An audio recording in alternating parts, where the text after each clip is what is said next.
All right, fellas, welcome back, man. So we know that the mental health, and we was talking about this a little bit offline. We know with Rondell Moore, um, if people don't know, he took his own life, just recently, and I know we talked about this, before a little bit on maybe last year sometime we touched on it a little bit, but mental health. And Lee, I'm going to let you, I want you to jump in on this, but before you go, I just want to share something real quick. When we talk about mental health and we talk about sports, this is there's so many factors that's built into this. You got to look at also childhood, children's sports. You got to look at as they grow into adolescence, as they, looking at scholarships in college, and they playing for college coaches, and then, eventually the pros. That mental health starts from the beginning. There's also factors where I think in the home, there's a lot of pressure. There's a lot of these guys that their whole families are counting on them, right? To try and they've been hearing it their whole life. Oh man, you could make it. And the amount of pressure that uh that these athletes feel when it's like it's riding on you. It's riding on you. And the reason why I say this and mental health is so important is because even with my daughter playing volleyball in college, right? And going through, I could see it. It's so cutthroat in every, and what coaches are doing every year, they are looking to get better every year. New players are coming in every year. And you got to reprove yourself over and over and over again at all of these different levels. And it's a lot of pressure. And you got to try and stay sharp. And you got to, and Lee, I know we talked about this clip. I want you to talk about that clip with Rondell Moore. But I just wanted to say this goes, man, it's so important. This goes back. If you don't have a healthy system, and I don't know many parents that are well versed in this because you just go as you go. Uh, in any sport, it doesn't matter what it is. Lee, I know your daughter played, did gymnastics and whatever it is. It don't matter what it is. There's pressures that are on athletes that they don't speak about, or the parents have pressure on them to be the best, or whatever, or this and that and that. And it gets there, and one mistake, two mistakes, three mistakes, the coach get on you, you on the bench, that you're not playing, you're not getting paid. Man, it is a lot. And to think about that, and what he was going through. And so yeah, man, anyway, just I know you wanted to touch on that real quick with Rondell Moore. Yeah, you touched on a lot, man. And I'm gonna go off on a tangent here. You brought up, with my daughter. Yeah, she was a competing gymnast. She started at 7, did it all the way up until I think about 14, 15, right? And I remember when she started it, I mean, she was gung ho, right? It was something that she loved. She had a real passion for it. She talked about it day in and day out. And then it got to a point where she just didn't want to do it anymore. Not because she lost love for it, but like you said, the pressure. She said she doesn't want to compete. She still loves gymnastics, but the way she said the coaches were talking to her, kind of beating her down, her self esteem was starting to go down. I was seeing it also in her day to day life. She like, I don't want to do this anymore. We had invested a lot, right, up until that point, and she was good. She was winning. She was competing. She was winning medals. We saw a potential scholarship opportunity, with her in it as well. But the minute she told me that she felt her self-esteem started to go down, and her self-worth, she was questioning it. I was like, get out, but no second thoughts. And it's like that for all athletes, especially when you're talking about like kids, high school, middle school, high school. Like, there's a lot of pressure in all sports. What I think makes football a little bit different is that you got to take into consideration the physicality, right? And the impact that they're taking on a play by play, game by game basis.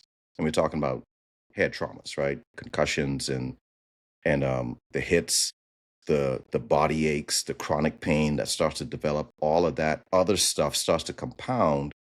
along with the emotional toll that's being taken on, being able to compete. So if you have someone, and you have people who are just predisposed to being depressed as well.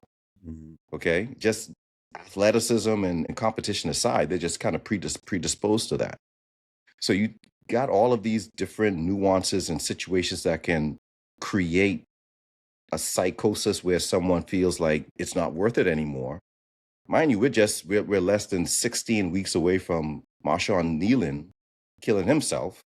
Well, like taking, Yeah, yeah, yeah. doing what he did. And now here we are with this situation with Rondale Moore. I don't recall a time when something like that has happened, with just in close proximity, right? From a timeline perspective, right? And I think now the NFL, they really, really need to, and not that they haven't been trying to key in on this. I know they've been doing, preventative measures and making rule changes, trying to make the game safer and all these other different things. But I think they need to start putting in some proper protocols where you are mandating some sort of therapy, therapy session, therapy, institutions within the teams themselves, where player by player, everyone is mandated to have at least one or a few sessions during the course of the season with a therapist just to have someone to talk to and key in on their mental health. Because if you leave it to them, that they're not going to do it themselves. Okay. Right. So, and you can layer in concussions. Like if someone has had several concussions, maybe ramp up the sessions, but they have to do something different, and they have to put in better practices to try to help save these athletes from themselves. Now, going on to the Rondale Moore thing, Rondale Moore was a heck of an athlete. He was highly touted out of Purdue, and he had he had 2 seasons, I think, in a row where season-ending injuries. Yeah. And that by itself could take its toll. Okay. We don't know about him having any sort of concussion issues, but we still don't know how many undocumented concussions are being taken place within the NFL. And not just the NFL, these guys are taking head-on collisions from Pee Wee football. That's right. From the minute they put on a helmet, they're smashing heads, and I guarantee you, no one's checking the kids to see if they're, how many concussions they might have exhibited, right? They get into high school. I'm pretty sure, head-on collisions that's happening there. By the time you get to the NFL, you could already be damaged up there, man. Yeah, I would like to see the NFL take more preventative measures on the therapy side, mandate therapy sessions, make it part of the protocol. You could a round robin approach. A set of players, week to week has to go in and talk to someone during the course of the season. And then also, if there's some sort of concussion history with that particular player, ramp up those sessions just to Yeah. make sure that they're okay. Yeah. So, and this isn't even coming from like the Vikings perspective. This is from a football fan perspective. Like this late 2025 and 2026 has me asking more questions. I don't have the answers, right? I just realized that the questions are deeper and more profound than I think I was given credit for. Because in these two circumstances, Nealand and now Moore, one guy 3-4 days before seemed to have the highest of the highs, right? Turnover, defensive player scores a touchdown, right? Like to everybody else, seemingly can't get any better than that, right? 3 days later takes his own life, right? And then this guy, Moore, bounced from team to team, 2 injuries in a row, missed 2 seasons, right? And then in the off season after the second year, like what happened? What was the trigger? What was the tip? Because the tip wasn't the first one, and the tip wasn't. And it's like I don't know, right? Like I can't explain it, right? One person should have, you would think, would be in such a high they wouldn't do something, and the other person's been dealing with this thing for so long. What? Yeah. So, I think there's a lot we don't understand about, again, the head injuries. We don't understand about the increased pressures, not just the salaries and what happens if you're not playing, what happens with online gambling and bookies and other people trying to influence stuff. What happens with social media where something goes right or something goes wrong and folks criticizing you, you have a bad game, folks telling you to go do stuff. Yeah. You have a good game and people still trying to keep you in check, right? There's a lot of stuff that's just changed outside of just the physicality of football. But for whatever reason, and I don't know if this just seems to be outliers. I hope this is going to sound weird. I don't mean it in a bad way. I'm hoping it's outliers that we're not going to see more of these mid-20s individuals contemplating taking their life. Like it seemed to be enough of an issue when the folks who were retired in their fees and fees were contemplating. But this is now not just folks retiring from football early because they don't know what the effects are, but folks, taking their own lives way Yeah. too early, right? And so I love the sport. I watched the sport, played it a little bit in college, wasn't very good at it, but the hits are real, you know. There's stuff that they're doing, the NFL's doing, that's seemingly trying to protect players, but as Levon alluded to, there's really more that could be done just from a, hey, how are you doing? How are you feeling? It's okay. That's this. We'll talk about how they should have, the sports psychologist and helping them maximize their potential and focusing for the big event. But just from a, how are you doing? Like, where you at? Like, hey, no, be real. Like, how you doing? A lot more that needs to be done. And if you put these therapists on staff, right, and you make it part of the protocol, not to say, I mean, I don't know if they're actually doing this or not. They might be, and I might be just talking out of turn, but if they aren't, they should do it. And it should be something where it's an extension of the coach as well, where not that they are disseminating conversations, which, you shouldn't be doing that, but they should be able to at least alert the coach and the team, say, hey, this person might be at risk, or this person, we think that this person needs extra help. Yeah. Something along those lines, right? And I know that's a slippery slope as well. You got your favorite player, and he's playing good, and you don't, as a fan, you don't know, you don't see anything on the field that would show that there's something wrong. Then all of a sudden he's out. Why is he out, right? That's crazy. Why are you going to not let him play? Because now what? Some sort of, some therapist said that this person is showing signs of, maybe hurting himself, and he needs some extra time away from the game. And so I know it's a slippery slope, but I don't know what else to do, right? I couldn't, I would need more time to really think about it. But this is what the NFL should be doing. They should have someone round the clock trying to come up with solution after solutions to mitigate this stuff, because whatever they're doing right now, it's not enough. Right. It's not enough because, as Doc said, these situations 20, 30 years ago, the player was retired, wasn't, and then it was after so many years of playing in the NFL where whatever those effects were, that manifested, and they did what they did. But now, I mean, he was 25. Yeah. Yeah. It's 25. That's too Yeah. young. Yeah. I think Nealon was younger, Yeah. He was in the right? early 20s. Yeah. Yeah. Yeah. It's and you guys mentioned something too. You talk about social media. I couldn't be on social media. I couldn't be an athlete and be on social media. I wouldn't No do way. it. I Couldn't wouldn't do it. do it. No. I would delete all social. I wouldn't even sign up for social media. I won't even know what's going on. Because you cannot. I don't know how these guys do it. Because from day to day, and then even the radio stations talking about you, everybody talking about you, and TV, ESPN, and all of these people just they're throwing all this stuff against you. Like you say, you have a bad game, or you doing something, or whatever it is, and I don't know how they handle it. And just that alone, you need a therapist. You need to go talk to somebody. Yeah. That alone, if you look on social media, you pick up your phone and you see the amount of people that's talking about you as an individual. I don't know how they do it, man. But this generation, they grew up on it. They Yeah, grew up on that's social true. media.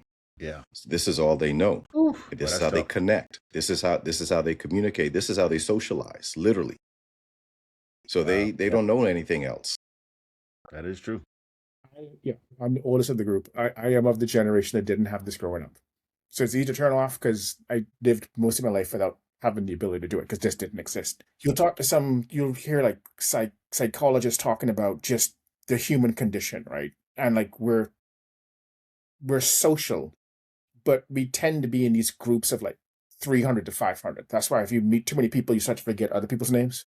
And when groups get too big, they would kind of break off and start their own tribe, right. Mm. When you did something bad, you messed up. 300 people, 500 people were upset at you. Right now, Right. you're now playing high school football in Texas. 5,000 people at the game. Then you flubbed a punt in college. 90,000 people yelling at you. You suck, right? You mess up in an NFL game. 3 million people, 10 million people, 20 million people watching. But now with social media, you got 2 million people Yeah. disliking you, Yeah. right? 120,000 comments, and very few of them are going to be positive, right? Right. I, yes, there are folks who are able to deal with it, but for folks who may be impulsive anger, or impulsive introspective, that ain't healthy, right? And that is unnatural / artificial because it just never could happen outside of social media, That's right. right? Back in the day, be like, hey, just don't watch TV and don't turn on the radio for a few days. This come hang on with me for a couple of days. But now it's like bing, Can't bing, hide. bing, bing, bing, bing, bing, bing, Yep. bing on your phone. Yep. Right. So Yeah. just Yeah. one more thing. Well, definitely. All right. So let me change the tide a little bit. I recently saw in the news in Atlanta that Kirk Cousins I think it's day one of the league or something like that, where Kirk Cousins is going to be released from the Atlanta Falcons and he's going to be available. So, Doc, the question I have for you is Kirk Cousins coming back to the Vikings or does he stay in Atlanta? Does Atlanta do they how is it going to work out for him? Are they going to cut him because of the contract? Get rid of that dead cap and then re-sign him lower as a backup, or is he done in Atlanta? And Doc, you're a Vikings fan. Would you welcome Kirk Cousins back? Why you can do this to me, boy? Really. It's amazing how a year makes you change perspective. Here is what I would say. When we had Kirk Cousins before, I did not think that Kirk Cousins would be able to lead us to the promised land. And if Kirk Cousins was to come back 3 years older, I don't think Kirk Cousins would be able to lead us to the promised land. But based upon our current quarterback situation, he'd be an upgrade. You know what you're going to get. You're going to get a dependable quarterback. He'll stand there, take the hits. Justin Jefferson will go for 1,000 yards at least. I think it would give JJ McCarthy time to hopefully have the game slow down a little bit more, because I think talent-wise, JJ McCarthy is a better talent than Kirk Cousins, even Kirk Cousins in his prime. And that's not saying Kirk Cousins wasn't a good quarterback. I think JJ just has a lot more physical talent. But I think there's also this issue with the Vikings that I love as an organization. They're just dysfunctional enough that we still want a quarterback to lead us to a Super Bowl versus be a piece of that Super Bowl winning formula, right? It's why Sam Darnold was in the Viking last year, because what he did in those games were like, hey, he can't win us the big game. So let's just keep on shuffling until we find a quarterback who'll win us the big game and take us to the promised land. Right? Thank you, Moses, for your service, but you can't get us in, right? And you see what happened in Seattle. He was a big piece, but he wasn't the linchpin. It wasn't yes. It was we need you for these games, and other folks can do other things, other games.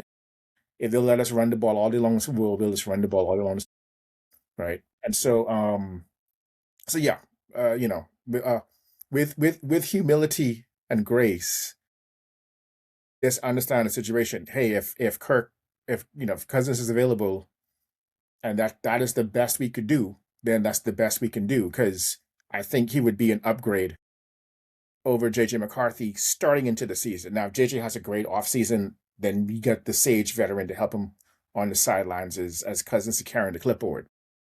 But you at least know we should go 10-7 with the Kirk Cousins, right? I don't think we're going to go deep into the playoffs, but yeah. 10-7 gets you into the playoffs now. 10-7 might get you into playoffs because of that NFC West. It's going to be hard. Yeah. Because of that NFC West, you got one wild card floating between the East, the South, right, and the North, right? Yeah, we take it all up. Yep, take it all up over there. So that's the thing. Like you need to, if you are not in the NFC West, you need to win your division. If you want to dance. So I wonder if the Vikings organization, if they still believe in JJ McCarthy. That's the question I would have for them. I still think he has potential. Hasn't looked good. He started to look a little bit better down the stretch, but there's still much more to be desired there. I wonder if the opportunity from a financial standpoint presents itself, if they would take a flyer on Malik Willis. I like Malik Willis. I like his skill set. I like what happened with him when he left Tennessee and went to Green Bay. Green Bay raves about him. My worry with a Malik Willis coming to Minnesota, and like I think it's slightly changed, but O'Connell was calling a very Sean McVay-like quarterback-centric offensive system. And folks would do well for a few weeks and then like, oh yeah, it's too, you need the Aaron Rodgers, the Matthew Stafford, you need the Joe Burrow, you need that kind of quarterback to make that offense go the way they envision it. Cousins was close.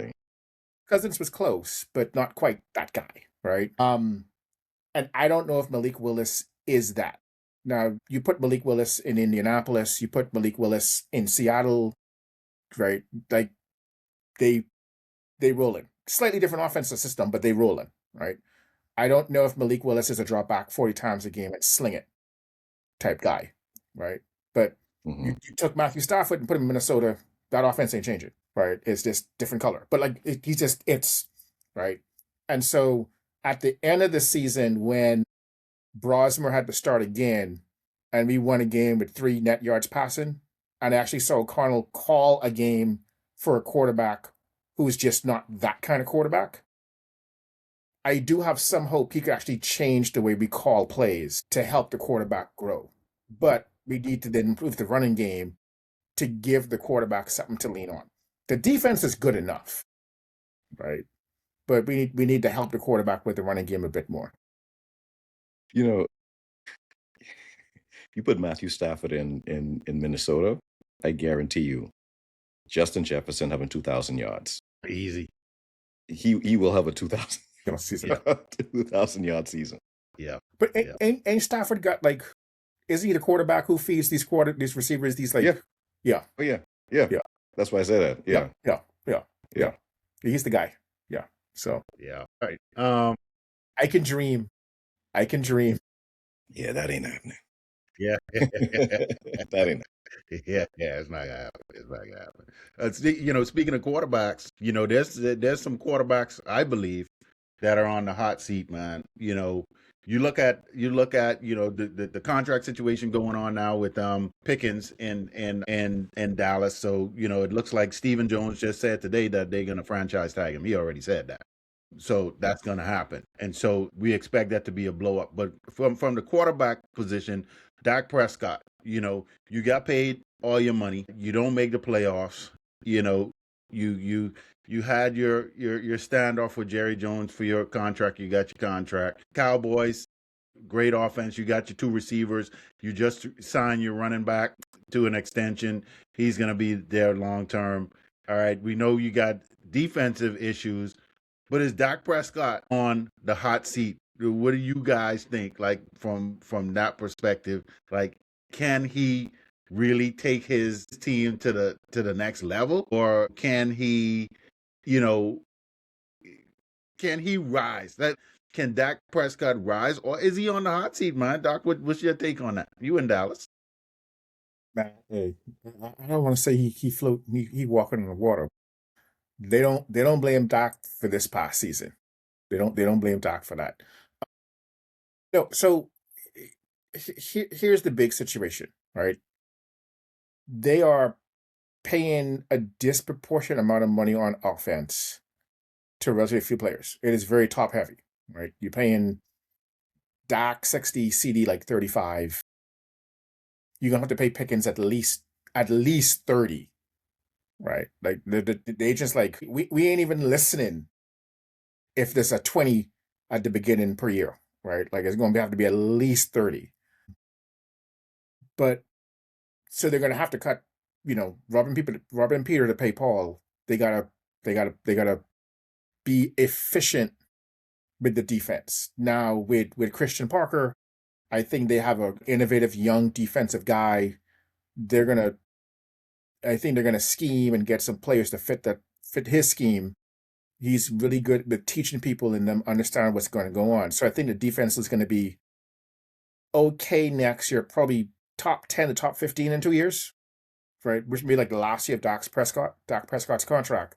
But they got to restructure his contract because he's going to be like $70 million against the cap this next season. So they're going to have to restructure it, sign in bonus, and kick that money on the books down the road. But yeah, I mean, they can't really be big in free agency because so much money is tied up on such a top heavy kind of way. But you can't trade Dak. You can't release Dak. So even if the seat hot, he's glued in. I mean, like you gotta deal with it. So I don't think Dak is on the hot seat, and even if he was, I don't think he would be the quarterback at the top of that list. For one, Jerry likes him.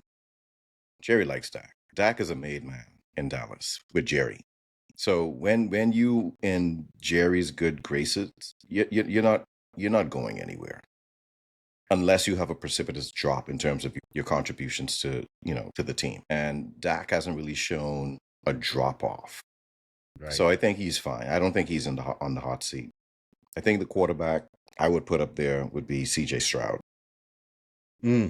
I think his seat is on fire. Wow. Okay, because you got a Super Bowl winning defense. Yeah. Well, a Super Bowl caliber defense, hands down, right? And he played atrocious down the stretch. And for the past couple of seasons, his play has tailed off. He hasn't shown. He showed flashes his rookie season, but ever since then, he hasn't been that same quarterback. So now I think his 5th-year option is coming up. And normally by now, I mean, you would have heard, yeah, right? Let's get it Very done. good. But you're not hearing anything about that. So I think CJ Stroud would be the guy. How many interceptions did he throw in that playoff game? Was it 4? 4. I think plus a fumble. Plus a fumble? Yeah, man. He had some turnovers in that game. Yeah. He had a horrible game. And the defense still had them in it. Yep. And that's what I'm saying. Like if you had a Sam Darnold type of game, they probably would have found themselves going to the Super Bowl too. Remember also, Davis Mills, as pedestrian as he was not turning the ball over. Right. 5 touchdowns, 1 interception. I think they won like at least 3 of the games he started. Yep.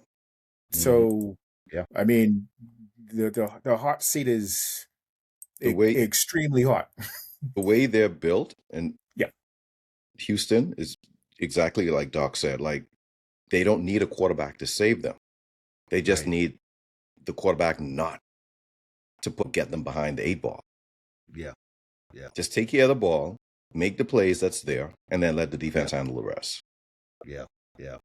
So what do y'all think about Trevor Lawrence, man? I mean, like I know he's fine. Everybody had put Trevor Lawrence up there as this season, I think he proved himself this season. Yeah. He proved himself this season as Liam Cohen proved him. Yes. Liam Cohen proved him this season, yes. Yes. Yeah. Because other than that, because people was labeling him generational talent and all that. Right. But he proved something this season, I believe, to say, okay, we got something there. And Liam Cohen, definitely, I think, had a lot to do with that, like you said. Absolutely. Yes, Yeah. but as good as Trevor Lawrence looked, the schedule was going to be a little bit harder this year. And remember, Liam Coleman did not draft him, so if it ain't hot, but the warm is on, right? And if he does not progress next season, if they have a really bad drop, they end up being 5-12 or 4-13 or something like that. Yeah. You may see them looking to draft in 2027 because there should be. I know we said this last year, but there should be some good quarterbacks coming out Yeah. next year's draft. Next year. So okay, all right. I'm gonna switch gears again. To this category. And that's coaches. Uh, being on the hot seat, and the name that keeps rising to the top, that everybody I think already knows, is Philadelphia Eagles head coach Nick Sirianni. Nick Sirianni is one of those guys. He's not an X's and O's guy. He don't, they say he got a offense. I don't know what that is, but I really don't know. But anyway, they say he was an offensive guy. I don't think he was ever an offensive guy. He don't know any defense, poking your head in the room, and Vic, Vic, Vic Fangio lock his door. Don't even come in here. Don't even come in here. This door locked. You don't have no say in here. And now in the offseason, they go and get Sean Mannion, who again hadn't called any plays. However, in circles, what they're saying is very innovative. And then they also go and bring in as passing game coordinator the Tampa Bay Buccaneers offensive coordinator. Well, I can't remember his name. Sean Marion, No, not Sean Marion, Sean Mannion. Mannion It's for he off came from Green Bay, Green Bay. but He's the yeah, offensive coordinator for you guys now, right? right. He's the offensive coordinator for us. But the Eagles Oh, also brought in the offensive coordinator from last year from Tampa Bay. He's the passing game coordinator. Grizzard? Josh Grizzard. Grizzard? Yes. Okay. Yes.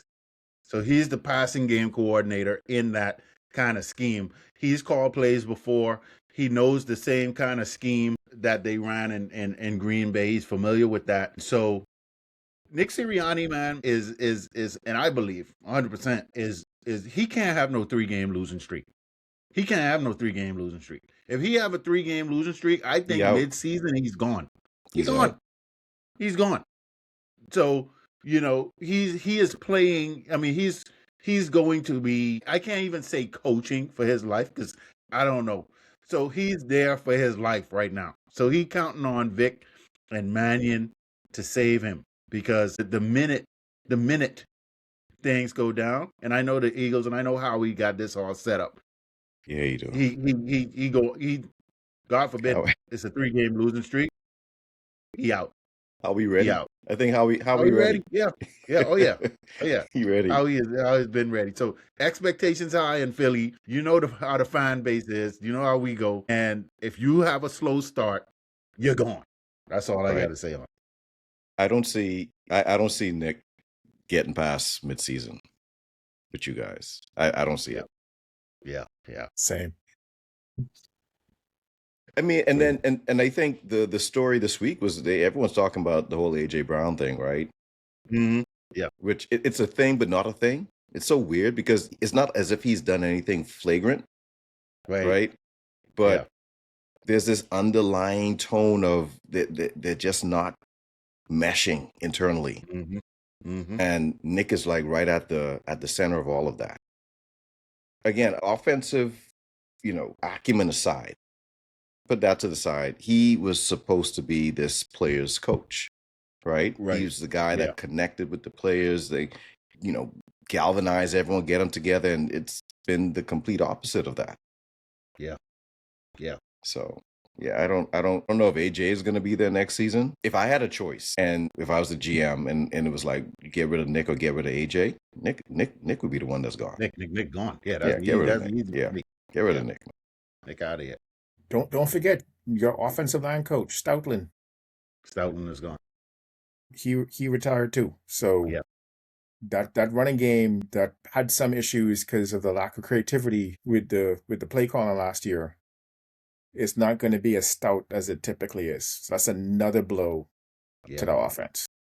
yeah, yeah. I definitely agree with that for sure. That's gonna be something that they definitely gonna have to figure out. But besides Philly, the only other coach that I saw when I was watching ESPN today, Aaron Glenn in New York. Yeah, I mean, Aaron Glenn, you coming over from Detroit, you got a good thing. Everybody want to be a head coach, so that was his trajectory. Had to be a head coach, and man, the Jets? Boy, look, and I know I asked you guys this before, we jumped on, but how can you win with the Jets? I mean, I just don't get it. They fired our offensive coordinator, fired the defensive coordinator, and now he's on the hot seat after one season. I mean, shoot, Links. give me something. Gerard Mayo had one season with the Patriots. Yeah, yeah, right? yeah. He had one season with the Patriots. That was it. That's crazy. I'm shocked that Aaron Glenn is still there, to be honest with you. Really? Right. It's not an indictment on him. Right. Right. I just think the organization is so dysfunctional. I'm surprised that they had this level of patience to stick with him after the season they had last season. Yep. It is when the folks on top don't have a vision, but then get upset that things don't go the way they want it to go. So let's change something, and this'll fix it. That don't ever work. You tell them that. I mean, you would think they would figure this out after all these years. When was the last time the Jets had a winning season? I mean, that's a trivia question for you. 2012. Mark Sanchez. 12. See, because and I would 2015. like 2015. 10-6 with Todd Bowles. Yeah, well, see, I mean, Todd Bowles, yeah. That's a winning season, right? Yeah, that's a winning season. The last time they actually made it to the playoffs was 2010. Wow. Who was the coach? Oof. In 2010? Was that Rex Ryan? Let's see. Who was the coach? Yeah, Rex Ryan. Yeah. Rex Ryan. 11-5 AFC Championship game. Yep. Wow. Rexy. Rex really didn't care about that ownership, man. He was like, "Screw y'all, man. Whatever." See, but that's the point. Yeah. That's the point. And you need to have a coach that can supersede all of that dysfunction, have a big enough personality, a big enough ego, and not in a bad way, but an ego in that I know what I'm doing. This is my system. I'm going to do it my way. Forget everything else. And then you can have the type of success that Rex had with the Jets. I mean, now looking back, my level of respect for Rex Ryan as a coach is like through the roof. Yeah. For him to be able to do that with that organization, man, like that's crazy. Yeah, that's crazy. Yeah, he had Revis Island then, right? Too. He had Revis, right? Yeah, but these were guys that he wanted. These were guys that he wanted. That's right. Yeah, they fit his scheme. Right? Yeah, because he was operating as the GM also, because I think he had that power at that time. He was kind of GM head coach at that time, I believe. I don't know. I know he had heavy influence on the personnel. Yeah. That's big. But again, about our discussions offline, where I was saying you need to have a coach who is so powerful. As Levi mentioned, like the ego, the bravado, they set the culture because the organization doesn't set it for the coach. So the coach to come in and write everything. But it's so hard to get that person because usually the established coach ain't going to the bad situation. Rex is one of those, gets the head coaching gig, flamboyant, doing all, but it worked, right? Mm-hmm. And since then, coach after coach after coach can't influence the culture enough to, So, and that was the problem with Robert Saleh. Heck of a coach. Right? Yeah. Heck of a coach, but he acquiesced to the owner. He acquiesced to the culture. Like, they want Aaron Rodgers. Right. Okay. They're gonna. Aaron Rodgers wants to bring in. I'll make it work.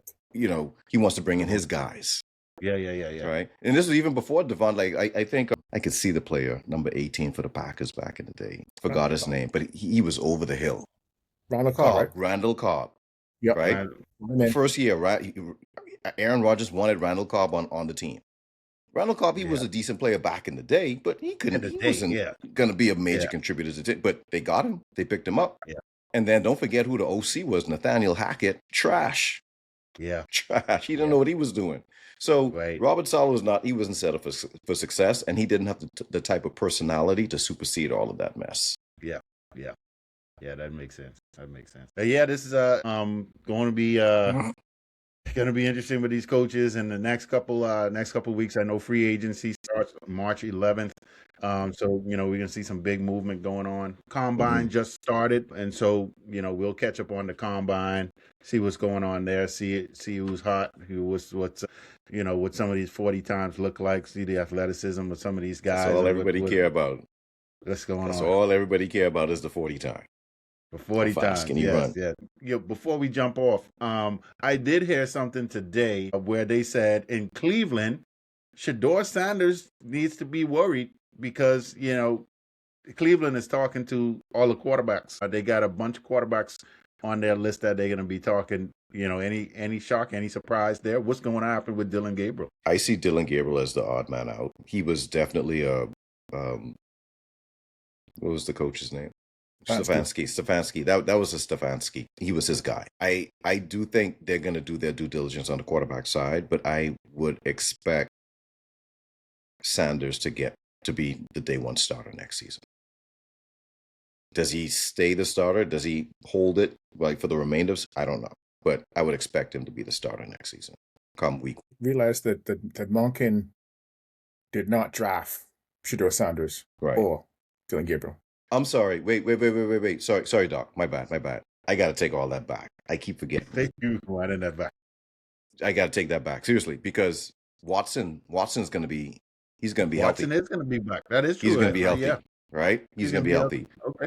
I expect Watson to be the week one starter. Watson, okay. Yeah. And Shador the backup. I got you. That's interesting. Yeah. I mean, yeah. That begs the question, and I don't want to go down a rabbit hole, but that begs the question, is he even? He's been what, 3-4 years removed from 3 years. I think actually playing. I think it's 2 years. Yeah, 2 years actually playing, meaning football. Mm-hmm. Is he going to do anything? I mean, even when he was playing, he wasn't doing anything. It wasn't like when he was in Houston. I know you had all of these things going on, but I mean, it wasn't lighting it up. So I don't know. I don't know if he has recovered from his injury. Because I know Monken was like the OC with the Ravens, but I don't consider him this like uber progressive trying to light stuff up. So I think he is a conservative offensive play caller, which sounds great. So I think you're going to see this balanced game, running and passing. I think it'll utilize some of the athleticism that Watson has. And if they need to go to Shador, they'll call plays appropriate for Shador. So I don't think it's going to be dropping back 45 times a game, slinging it, right? Because he ain't got Lamar. He ain't going to try to spread out and just have the guy run whenever stuff ain't open. I take him to be like a no-nonsense guy. So if you ain't producing, he ain't putting up stuff. Yeah. Well, maybe what happens is, he does come back. Watson plays. Shador's his backup. They release Dylan Gabriel, and then Stefanski pick him up as the backup in Atlanta behind Penix. Penix come back, healthy. Two lefties? Is that two lefties on the same team? Two lefties. So we'll see. Remains to be seen. We're just putting that lefties are awesome. Yeah, I just Todd Monken was just such an underwhelming hire. Yeah. I want to give him the benefit of the doubt. He's never been a head coach. We'll see. But going into this, I just don't see him being an upgrade from Stefanski. And he old as dirt. I mean, I'm not trying to be an ageist with it. I don't think age has anything to do with it. It has nothing to do with the age. I'm just looking at his resume. Yeah. What he's done. Like he's had like go back to last season, and I get Lamar Jackson was hurt, all right, but he had a couple of seasons with Baltimore. How much of that was him, and how much of that was Lamar Jackson contributing to the Yeah. efficacy of that offense? And then everything Yeah. that was prior before that, I didn't see it. Like as Doc said, there was nothing that he's done that shows any sort of innovation that makes me like, whoa, I can't wait to see what he installs with this Yeah. Cleveland Browns team. Like Right. I'm Right. not, I'm uninterested. Yeah. All right. So yeah, I think at best he's going to be the offensive version of disinterested. Zimmer, Yeah. a guy Zimmer. who has been a really good coordinator, rough around the edges, so just didn't get coaching gigs until finally someone's like, "Hey, let's take a flyer on him." Comes in, I think he'll be good, 9-8, 10-7, 11-6, right? But you're dealing with the Steelers, you're dealing with the Bengals if they can get healthy, right? And we'll see what happens in Baltimore now. But Yeah, that too. right, that Yeah. like that Well, that These that, yeah. that these that's a coaching tough moves division. were weird, Yeah. man. Like, I don't understand it. Yeah. I don't get them. I don't get them. No, it's a copycat league, right? You get Vrabel in his first year and McDonald in his second year. We need to change and get some new person, right? Fresh blood and see what happens, right? And yet still, you notice like I felt like half the coaches just move to another yeah, team. musical Mhm. chairs. That was Musical it. chairs. Yep. Yeah. Yep. Yep. That's the Vrabel part, right? I work for Vrabel, so we need to do it. We need to do it too. Yeah. Yeah. So Yeah, we got some time. We got some time. We'll see what moves going to be made over the next couple of weeks, man. So, all right. yeah, All right, fellas. I am looking forward to talking about the combine. Not Yeah. even so much like what players did what, but like how the combine should be used by teams Mm, and how some teams use the combine. mm, You know, That's interesting. and yeah, yeah. yeah. Okay. Yeah. We'll definitely get into that one, man. I like that. I like All that. right. All right, fellas. All right. All right, man. Cool. Have a good one.